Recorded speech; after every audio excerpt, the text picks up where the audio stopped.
I first encountered the bridge photographs by accident, tucked inside an uncatalogued folder that carried nothing more than a faded municipal stamp and a penciled inventory number. They were not dramatic images. No handwritten warnings, no sensational captions, just routine documentation. The kind engineers and surveyors produced when a structure was finished and recorded for future reference. Stone arches framed empty roads. Iron trusses cut clean lines against pale skies. Rivers moved beneath them with unremarkable patience. At first glance, they looked ordinary. Then I noticed the people. Small figures stood near the abutments, frozen mid-step or leaning against railings, their hats tilted low, their posture relaxed in the way of workers waiting for instructions. I traced the height of a man's shoulder against the stone behind him, then followed the curve of the arch overhead. The proportions did not settle easily in the mind. The opening was too tall, the rise too generous, the roadway too distant from the water below. I set the photographs beside contemporary images of the same crossings, same locations, same rivers, same stone patterns, weathered but intact. The scale had changed. Lower arches now framed traffic. Walkways had been raised. Entire courses of masonry sat hidden beneath asphalt and gravel, their presence suggested only by odd window cutouts along embankments and stairways that descended into sealed chambers. No war longer connected to anything. Captions on the originals were sparse. Dates, project numbers, initials belonging to clerks long dead. Surveyors appeared only as signatures. Archivists only as stamps pressed into paper margins. No commentary about alterations. No mention of later excavation. No explanation for why bridges once towering above open riverbanks now seemed to pressed into the earth. I measured shadows in the prints, compared railing heights to human silhouettes, counted stone blocks across parapets, and traced their courses forward in modern restorations. Nothing dramatic announced itself. What emerged instead was quieter, a sense that these structures had not been reduced by erosion or collapse, but by something added around them. Layer after layer, street after street, fill piled against stone until only part of the original form remained visible. The photographs did not accuse. They simply waited. Bridges built to span water, now partially buried by land that had not been there when the shutter clicked. And passages once open to sky, now framed by concrete ramps and utility lines. I kept returning to the same thought, though I refused to let it settle into the conclusion. If these images were accurate, and there was no obvious reason to doubt their authenticity, then the modern city had grown upward around something far larger than it currently admitted. The bridges were still standing, but something about them had been quietly taken away. The first impulse was to trust the eye. The second was to distrust it entirely. Photographs flatten distance, they distort scale, they compress depth into surfaces that can mislead even careful observers. So I stopped relying on impressions and started counting instead. Stone courses became units, railing segments became rulers, shadow lengths became angles. I traced arch curvature against surviving spans, then pulled municipal blueprints from digital vaults that still carried 19th century drafting marks, some annotated by hand, ink faded but legible. Others had been scanned decades later, stripped of marginal notes, converted into neutral diagrams that said little about how much earth now surrounded their foundations. Measurements repeated.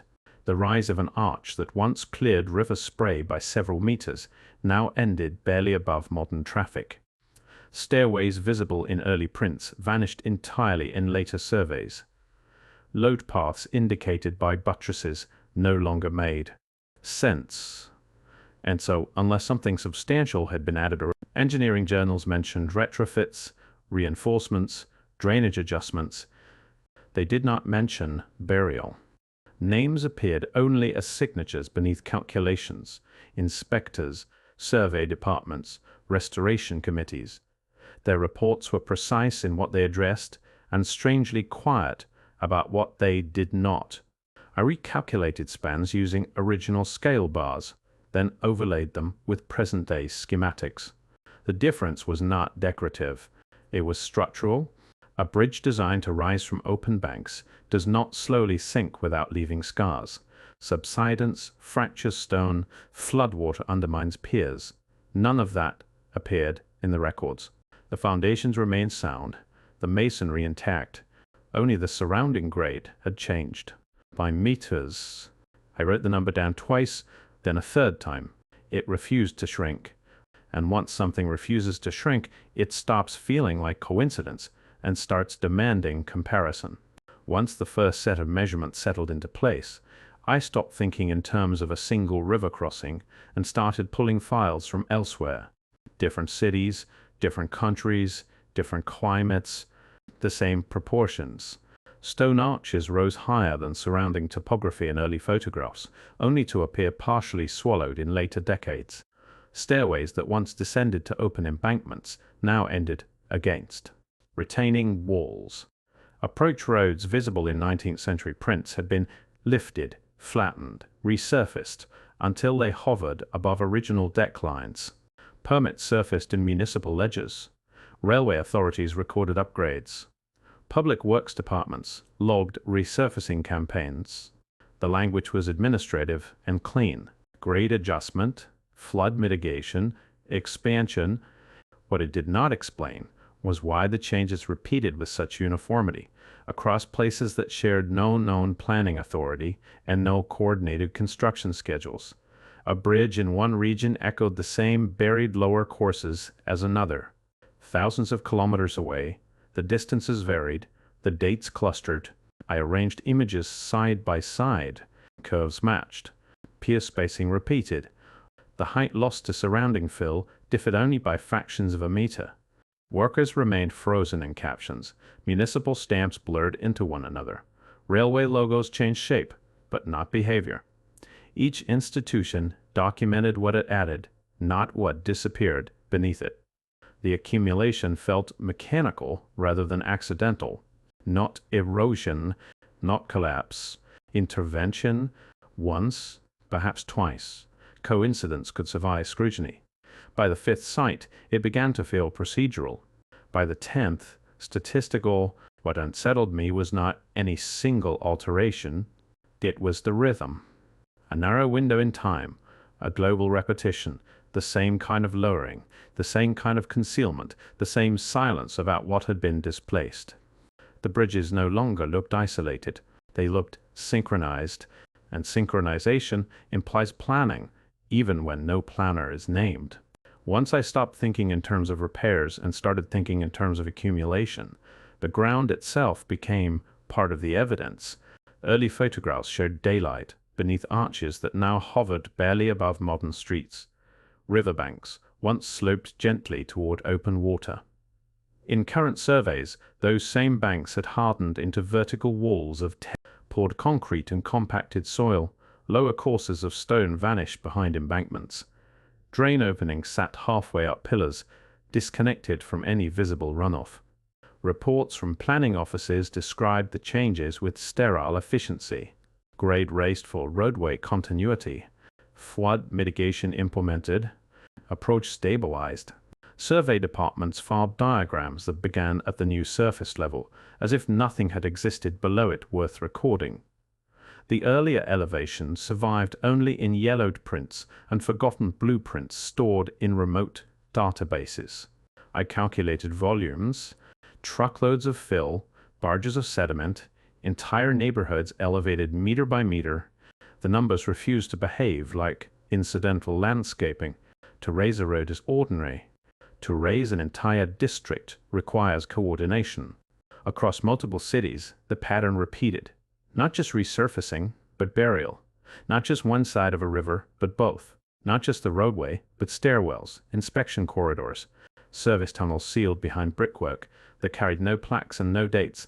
What unsettled me was how casually the transformations were described, as if lowering the visible height of a structure built to dominate its surroundings required no explanation at all. At some point between the photographs and the present, the bridges stopped rising from the land. The land rose to meet them instead, and once that happens often enough, in enough places, Within the same narrow stretch of decades, renovation begins to feel like something else entirely. It begins to feel deliberate. Once the physical alterations became impossible to ignore, I turned to paper. Municipal archives usually speak in exhaustive detail. They catalog resurfacing schedules, funding approvals, procurement orders, seasonal repairs. The language is dry but dependable, a continuous thread of maintenance that follows infrastructure through decades. That thread frayed. Transport ledgers listed reinforcement projects, then jumped years ahead without acknowledging what lay between them. Engineering journals published load assessments that began at revised ground levels, as though earlier foundations had never existed. Budget summaries accounted for resurfacing asphalt, but not for the immense volumes of material required to raise entire approaches. I searched by year, by district, by river basin. The pattern repeated. Archivists surfaced only as initials in the margins of scanned documents, clerks as stamps pressed over faint ink. Revision dates appeared where original entries should have been. Footnotes pointed toward reports that no longer survived. Absence accumulated the way sediment had, quietly, methodically. What unsettled me was not that records were missing. Fires destroy archives. Floods erase libraries. Bureaucracies misfile. What unsettled me was where the silence began. Right at the moment the bridges changed. Right when lower arches vanished behind embankments and stairways terminated in sealed brick, the heavier the physical intervention became, the lighter the documentation grew. Structural reality expanded, institutional memory contracted. The imbalance did not accuse anyone. It simply refused to resolve. And the thinner the written explanations became, the heavier the stone overhead seemed to press against them. Once the records thinned out, interpretation rushed in to fill the vacuum. Official geological reports described seasonal flooding, river migration, sediment carried downstream during rare but intense storms. Charts showed deposition curves that climbed gradually, centimeter by centimeter, decade by decade. The language suggested inevitability rather than intervention. Other assessments pointed elsewhere. Abrupt surges, unmapped layers of compacted silt, buried surfaces that showed no sign of slow weathering, only compression.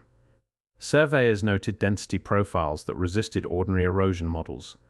Municipal committees debated drainage upgrades, without addressing how entire lower courses of masonry had disappeared beneath new strata. I laid the explanations beside one another. None fully accounted for the volume. To raise a roadway by meters requires more than runoff. To entomb stairwells and seal arches demands sustained movement of material, followed by engineering work to stabilize what remains exposed. Whatever covered the bridges did not leave them. Fragile, the structures endured, reinforced, reintegrated into altered streetscapes. That sequence mattered. Burial alone cannot produce finished curbs and paved approaches. Something followed the deposition. Rebuilding, regrading, reassignment. Whether the earth arrived through catastrophe or accumulation, the result was the same. The original profile vanished. A new surface was engineered above it. Traffic resumed. Utilities were rerouted. New maps were drawn, as though the lower world had never existed. I returned to the photographs again. The arches were unchanged. Only their relationship to the ground had been rewritten, and rewriting terrain is never a passive act. I returned to the images again, this time not to what they showed, but to how they had changed. Original blast plates revealed edge details that later prints quietly abandoned, cropped margins erased, footing stones, enlargements softened vertical lines until arches felt shorter than they were. In some reprints, the horizon line rose just enough to make buried courses appear decorative rather than structural. Publishers appeared only as imprint marks, curators as catalog numbers. Restoration notes spoke of clarifying composition, of improving legibility for modern audiences. No one mentioned scale. I layered versions chronologically. Early exposures kept the full span in frame. Later editions trimmed the lower thirds. Still later, scans adjusted contrast until masonry melted into embankments that had not existed when the shutter first closed. The effect was subtle, cumulative, normalization achieved through repetition rather than decree. What resisted alteration were the originals themselves. Grain patterns remained fixed. Shadows stayed long. Human figures still stood where they always had, dwarfed by arches that refused to shrink. Those earliest photographs did not argue. They persisted, and persistence, in a record so carefully curated, began to feel like resistance. The bridges were still there. Traffic flowed across them each morning. Maintenance crews inspected joints and replaced surface stone. Municipal reports logged load tolerances, resurfacing schedules, corrosion mitigation. The structures functioned. They carried weight. They complied with contemporary codes. What they no longer carried were explanations. Original design records stopped short of describing why certain spans rose so high above riverbeds that no longer existed. Early foundation diagrams ended at layers now sealed behind compacted fill. Clearance heights exceeded modern requirements even before sediment altered surrounding terrain. Reinforcement methods appeared in 19th century drafts without the calculations that should have justified them. Engineers working today referenced retrofit dates rather than origins. Surveyors mapped present elevations rather than historical ground lines. Commuters passed beneath arches that once opened into air, unaware that entire courses of stone lay hidden below street grade. Infrastructure, I began to realize, does not require understanding to survive. It only requires use. When a bridge continues to serve its purpose, questions about its original intent become optional. Curiosity gives way to routine. Mystery becomes background. Yet every retrofitting project, every resurfacing permit, every partial excavation repeated the same silent pattern. The upper portions were preserved. The buried sections were stabilized and sealed rather than exposed. Documentation focused forward, not downward. What persists is function. What fades is rationale. And when a civilization inherits machinery it did not design, it often stops asking why the machine looks the way it does. The arches endure. The explanations do not. That imbalance began to feel less like coincidence and more like the final residue of a transition nobody recorded. By the time the investigation returned to the bridges themselves, the accumulation had become difficult to separate into categories. Photographs refused to disappear. Stone courses remained buried beneath raised streets. Engineering ledgers stopped mid-decade. Retouched reproductions softened proportions without erasing them entirely. Modern maintenance reports documented surfaces while leaving foundations untouched. Each strand could be explained in isolation. Together, they formed something heavier than coincidence. Institutions entered only as silhouettes: archive systems, planning offices, publishing houses, heritage registries. None offered a single coherent account of transformation. Only fragments distributed across departments that no longer spoke to one another. Responsibility diffused, memory segmented. I laid the materials side by side and felt the investigation tilt away from measurement and toward implication. Why did documentation thin precisely where construction intensified? Why did sediment appear everywhere yet receive no unified explanation? Why did early photographs persist while their context dissolved? Why were present-day engineers comfortable inheriting designs whose logic no longer survived in calculation sheets or correspondence? Questions surfaced only after patterns had hardened. What was altered? What was buried? What was preserved? The bridges remained operational, indifferent to interpretation. They continued to carry vehicles, water, rail, weather. Their stone endured cycles of frost and reinforcement, untouched by debate. What did not endure were narratives. They fractured into footnotes, appendices, renovation permits, catalog numbers. Stone lasted. Silence lasted longer. and standing between them was a record that no longer added up, leaving only the unsettling sense that something essential had been lost, not through destruction, but through quiet subtraction. I returned to the first photographs and resisted the urge to push them further than they would go. They remained what they had always been: routine survey images, construction documentation, ordinary records that became strange only after time rearranged the ground beneath them. The spans still rose higher than modern clearances required. The lower courses still vanished into soil that official histories treated as stable and incremental. Retouching softened outlines, but the geometry survived. Engineering archives thinned exactly where structural change accelerated. Road grades climbed without corresponding excavation reports. Entire decades compressed into footnotes. Nothing, in isolation, forced a conclusion. Together, they refused to settle. Why did bridges designed for open approaches now emerge halfway from embankments? Why did reinforcement projects preserve upper stone while sealing lower arches? Why did early photographers capture proportions that later generations seemed reluctant to frame in full? Why did municipal memory fracture into departments that could no longer reconstruct the sequence of their own alterations? The questions accumulated slowly, the way sediment does. What else had been raised? What else had been sealed? What else had become so familiar that its transformation passed beneath notice? I did not arrive at an ending. The spans did not permit one. They continued to carry traffic and water and weight, while withholding the logic that shaped them. They endured while records blurred, while photographs resisted normalization, while documentation retreated into silence. If these bridges change once without leaving a clear trail, then the larger question is not how they were altered. It is how many other structures already have been, and how often we cross them without realizing what they no longer explain.